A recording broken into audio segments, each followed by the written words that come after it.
Good morning बच्चों। आज अपन viscosity जानते हैं कि विस्कोसिटी अपन कहते किसको हैं। तो विस्कोसिटी अपन कहते हैं कि viscosity is the property of a fluid by virtue of which an internal force of friction comes into play when a fluid is in motion and which oppose the relative motion between the different layers. The backward dragging force called viscous drag या viscous force। ठीक है, अब इसमें देखो बच्चों क्या कहता है कि विस्कोसिटी एक तरह की प्रॉपर्टी होती है फ्लूइड का, जिसके अंदर ये इंटरनल फोर्स ऑफ फ्रिक्शन जो है इसके अंदर कम्स इनटू प्ले होता है, जिसके अंदर वो क्या करता है कि फ्लूइड के जो मोशन होते हैं उसको ये अपोज करने का काम करता है। दैट मीन्स कि जैसे फ्लूइड अगर मूव करती है तो वो हमेशा क्या करती है, लेयर बाय लेयर चलती है ना। इसीलिए अपर लेयर की वेलोसिटी जो फ्लूइड की होती है वो सबसे ज़्यादा होती है।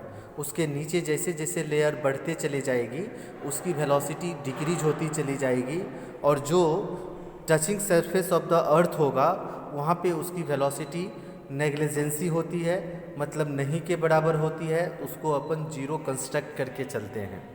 ठीक है, तो इसीलिए क्या करता है कि जैसे अगर मान लो कि अपर सरफेस की वेलोसिटी ज़्यादा होगी तो नीचे वाला सरफेस क्या करेगा, अपर सरफेस को अपोज करेगा, रिलेटिव मोशंस को उसको अपोज करेगा।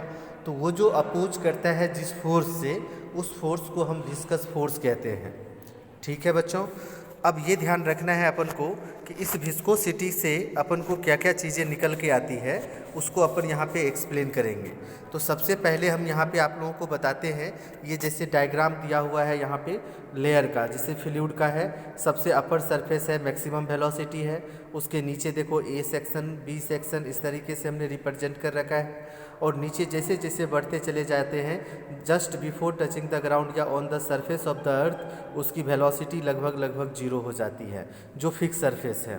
तो इसमें जैसे लेयर बाय लेयर चला तो क्या हुआ कि ये फोर्स लगाया, एक ऑब्जेक्ट एक लेयर जो है दूसरे लेयर के ऊपर फोर्स एक्सर्ट करता है और वो भी अपोज में करता है। तो जो जिससे जो ज़्यादा ऊपर वाला वेलोसिटी वाला सेक्शन होगा वहाँ पे अपन को फोर्स ज़्यादा मिलेगा, नीचे वाले सेक्शन पे वेलोसिटी कम होगी तो ये क्या करेगा, ऊपर वाले को अपोज करेगा, और वो अपोजिंग फोर्स जो है वही अपना विस्कस फोर्स कहलाता है। अब इसी में अपन को एक चीज़ जानना है, उसका नाम है coefficient of viscosity. Coefficient of viscosity किसको कहते हैं? तो देखो कि जैसे जैसे हम नीचे की ओर जाते जाते हैं तो वेलोसिटी हमारा चेंज होता जाता है, मतलब कि डिस्टेंस के रिस्पेक्ट में वेलोसिटी क्या कर रहा है, डिक्रीज हो रहा है। तो डी अपॉन में डी एक्स का एक केस आ जाता है जिसको हम वेलोसिटी ग्रेडियंट के नाम से जानते हैं कि velocity rate of change of velocity with respect to distance, इसी को हम वेलोसिटी ग्रेडियंट कहते हैं। तो कोफिशिएंट ऑफ विस्कोसिटी इसमें क्या कहता है वो देखिए। हमने क्या किया, दो लेयर कंसीडर कर लिया, इन दोनों लेयर को, एक P है एक Q है, Q की वेलोसिटी को V प्लस dV कह दिया, मतलब ज़्यादा वेलोसिटी है। नीचे वाला लेयर Q है जिसकी वेलोसिटी कम है, V है। अब अपर वाले लेयर के ऊपर देखो क्या है कि एक फोर्स F जो है विस्कस फोर्स वो लगाता है अपोजिट डायरेक्शन में। तो यहाँ पे हमने दोनों का डिस्टेंस भी अर्थ सरफेस से कंसीडर कर लिया, एक का डिस्टेंस x है, दूसरा अपन को x प्लस dx हो गया। ठीक है, तो इसमें अपन को ये कहता है कि dv अपन में dx is the rate of change of velocity with distance in the direction of increasing distance and is called velocity gradient. ठीक है, अब अपन यहाँ पे देखो क्या कहते हैं, according to Newton a force of viscosity F is acting tangentially between the two layers, जिसमें हम कहते हैं फर्स्ट नंबर में proportional to the area of the layer in the contact, F directly proportional to ए।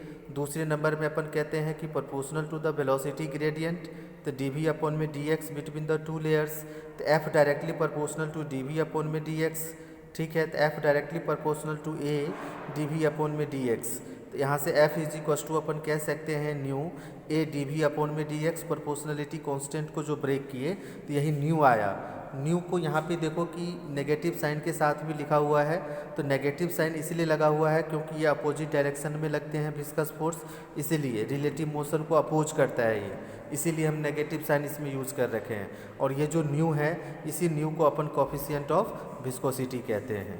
ठीक है बच्चों, तो इसको आप लोगों को ध्यान में रखना है न्यू को, ये पूछे जाते हैं आपसे। इसमें न्यू का अपन यहाँ पे डायमेंशन चेक कर सकते हैं, तो nu is equal to F upon में ए डी एक्स अपन में डी वी कह देंगे।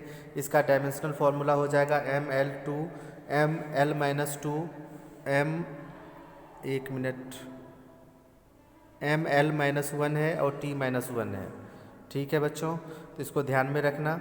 और इसका यूनिट अपन वही पॉसलस में भी लेते हैं, जिसमें 1 न्यूटन सेकेंड पर मीटर स्क्वायर भी कह सकते हैं। इसका डेका पॉज में भी होता है, तो 1 डेका पॉज जो होता है 1 न्यूटन सेकेंड पर मीटर स्क्वायर के बराबर होता है।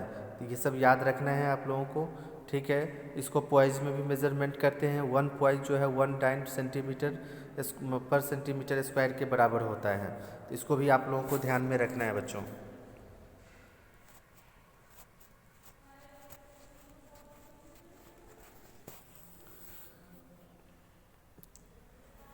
अब यहाँ पे अपन को जानना है एंगल ऑफ कांटेक्ट के बारे में।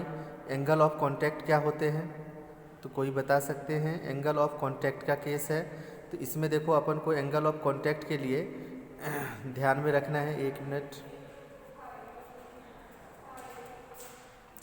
यहाँ पे देखो एंगल ऑफ कांटेक्ट में यहाँ पे जैसे अपन को दे रखा है कि nature of the solid and liquid in contact.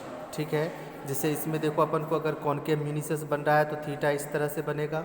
उसके बाद अपन को कहता है cleanness of the surface of contact. यहाँ पे जैसे कॉन्वेक्स म्यूनिसस बन रहे हैं तो अपन इस तरह से टेंजेंट ड्रॉ कर सकते हैं। ठीक है, अगर प्लेन सरफेसेस हैं तो बिल्कुल 90 डिग्री का एंगल यहाँ पे क्रिएट हो जाएगा। ठीक है, अब इसमें कहता है कि medium above the free surface of the liquid, temperature of the liquid. इन सारी चीज़ों पे जो है एंगल ऑफ कांटेक्ट जो है वो डिपेंड्स करता है। तो ये आप एंगल ऑफ कांटेक्ट की डिपेंडेंसी को रिप्रेजेंट करते हो, जिसमें हम कहते हैं कि angle of contact for water and glass is about 8 degree, for mercury and glass is about 138 degree, and for the pure water and the silver angle of contact is 90 degree. ठीक है, तो ये सारी चीज़ें आप लोगों को ध्यान में रखना है। ठीक है बच्चों, उसके बाद अपन नेक्स्ट सेक्शन के अंदर हम यहाँ पे आप लोगों को कैपिलरी ट्यूब के बारे में डिस्कशन करेंगे। ठीक है, कैपिलरी ट्यूब का क्या केस होता है, जिसमें अपन इसके टर्मोलॉजी को अपन थोड़ा सा ध्यान से देखेंगे। ठीक है,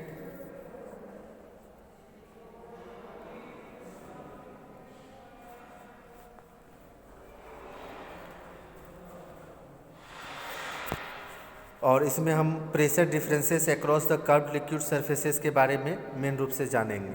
ठीक है, कि क्या क्या चीज़ें होती हैं।